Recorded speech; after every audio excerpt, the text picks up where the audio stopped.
with the COVID situation, and how travel restrictions have been on the rise right now. And yeah, that's just goes to show how problematic the situation is right now in the UK. There's a lot of these things going on, and I personally feel like people are I mean, it's going to be tiring. Definitely going to be definitely tiring. And yeah, you're looking at all of these things. The number pinged by the NHS COVID-19 app falls significantly. So yeah, after the update, I'm guessing that's why the pings have been coming down. Because, like I said, more and more people were actually giving up on that, and it's understandable why it went down. It's understandable why it was, at it is, and why a lot of people were not, using it as much as they should have. Because again, like I said, it's a very problematic thing. And seeing your pings and seeing you getting that ping and that fear and anxiety of, oh, okay, I'm pinged now. I mean, I can't. I'm stuck. I have to self isolate for 14 days. I mean, come on, that's something that you want to avoid at all costs, right? That This is just one of the reasons why this is being done. And yeah, the number of the NHS COVID app alerts have fell significantly in England and Wales in the last week of July. Official statistics have shown, and nearly 396,000 people were pinged compared with the previous week's record of 690,000, a fall of 43%, at least 40, nearly 50. I'd like to say. I'd like to write it off the number nearly 53%, but to get it more accurate, 43% have already, it's been a fall from the number of those pings. So the number of people reporting symptoms in the app also fell. So that is 24,000 reports compared to 36,156 the week before. So right now the numbers are dropping. And I don't know, I'd like to say that it's because people are not getting sick, but it could also be a lot of other things. People just getting tired of the app and not wanting to see it. So the figures were collected before changes to the app, which means it now notifies fewer close contacts. The number of positive tests linked to the app also fell by at least 43% to just over 84,500 in England and Wales. So again, I understand why a lot of people have been having this ongoing problem. Getting pinged a lot. Your phone pinging, and then you hear this ping, and then you feel the dread. The dread definitely is rising. And you wonder, okay, is like, can I be safe? Will I be safe? And I mean, am I protected? And will I have to self isolate? And if I do self isolate, okay, fine. Let's say, for instance, hypothetically, you self isolate for 14 days, right? You self isolate and you stay at home, okay, fine, because it's advised. The government is not forcing you on this. So unless you're getting in contact, you're being contacted by the trace. By the UK Trace, NHS Trace right now, it's nothing to be worried about. The track and trace, unless it's them, well, you don't really necessarily have to stay in self isolation, but it's advised to do it because you are a close contact. You are pinged. But now imagine these 14 days you stayed as a close contact, you stayed at home, and then now you come out again. Well, you get pinged again after a couple of days. I mean, come on, it's gonna be a cycle. And I understand why people wanna, they don't want to do this. And why, a lot of people are actually considering, okay, you know what? I don't want this. This is not something I want. I want to avoid this. I would rather, just forget about the app, uninstall the app, and live in peace. And if I do get COVID, I do get COVID. That's it. That's what a lot of people must. I mean, this is the general population. This is the general public, what they must be thinking. Because that's what I'd be thinking. I'd be like, okay, you know what? Never mind. I'll have peace of mind. I can sleep at night if I don't hear this ping.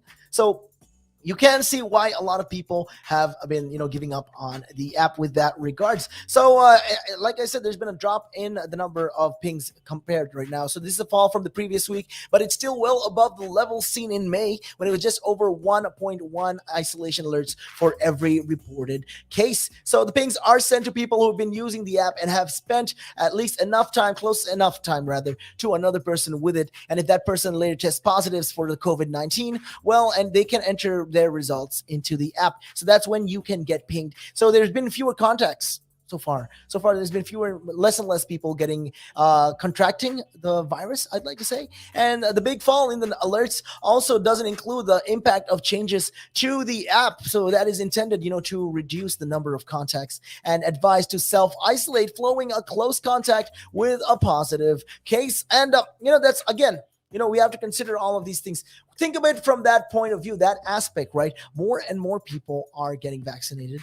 more and more people are trying to, at least, stay safe. And then there's going to be cases like this where, people who don't, even if they've gotten the vaccine, well, they will still be exposed to the virus. They're still going to be pinged because, look, you will be in a close enough contact. So just because you have the vaccine and let's say you get the virus, another person is still going to get the virus as well. That's something you will need to remember. So right now, the app, though, they've changed the app. They tweaked it a little bit. They've done some changes to it. So there's going to be intended to reduce the number of contacts advised to self-isolate following a close contact with a positive case. So there's been an update very recently that they released, this week. That means there's going to be, the app will look for contacts 2 days prior rather than 5 days prior with when someone without symptom tests positive. So if you have tested positive and you've not had the symptoms, well, it'll show you, this is how they collect the data. So Health Secretary Sajid Javid said it would reduce the disruption, but it still protects those at risk. Again, when you talk about disruption, right, people are going to,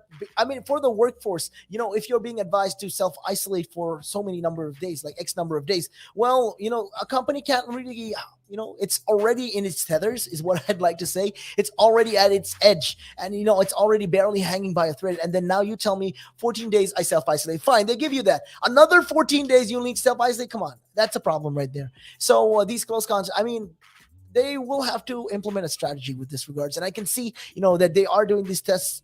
Again, the NHS app had a lot of potential, a lot of potential, but then it had to be like this. It had to, it went to something like this where people started giving up on it. It's just saddening. So a number of these industries, right now, including car manufacturers, had complained that the number of staff self-isolating because of pings was disrupting the production of their cars. So the bar staff has also said, that they've asked them the managers have actually asked them to delete the app to avoid having to isolate. And the number of check-ins to venues using the app also saw a large decline. So yeah, again, managers telling you to delete the app because they don't want you to have a ping. Either way, you're going to have a ping if you really think about it. Either way, you're going to have the virus. Whether you have it or not, you're still going to be a close contact. That's something that's unavoidable. But yeah, I understand the frustration. People will be like, what? For what? For what? For what would you even have an app like this if it's going to keep on pinging and you will have to be worried every single time you'll have to be self-isolating?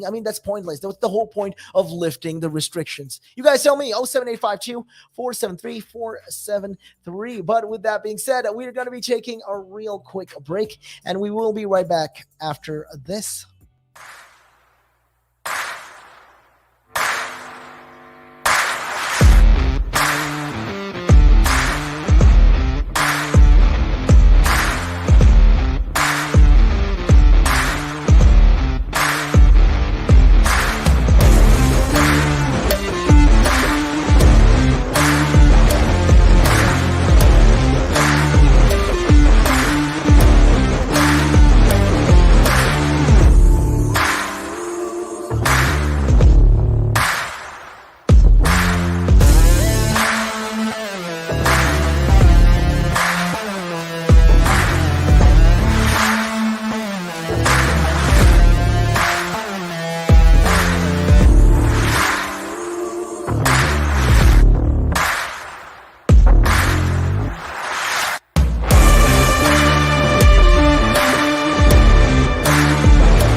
the valuations that you place on an asset are always behind you. It's always in hindsight. It's never in front of you. And that's one of the challenges, right? Because you're always valuing what happened yesterday, and what you need is what's going to happen tomorrow. What am I saving or investing for?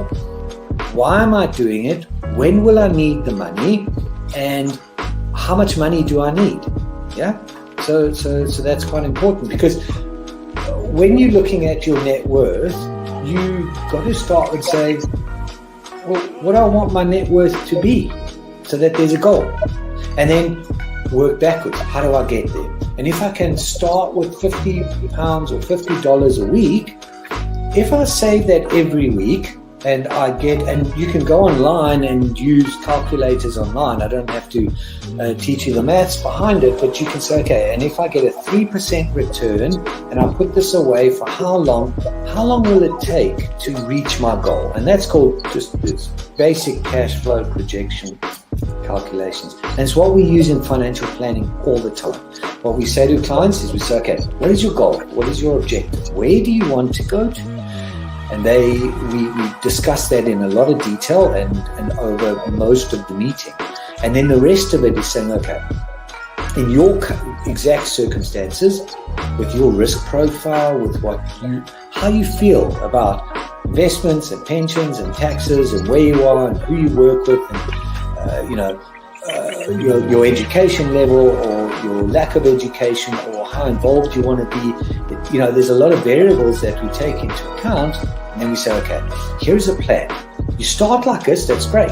And then we review it all the time. And we say, okay, we need to increase it, we're on track, we're not, this is what is happening. Because remember, when you're dealing with assets, the valuations that you place on an asset are always behind you. It's always in hindsight. It's never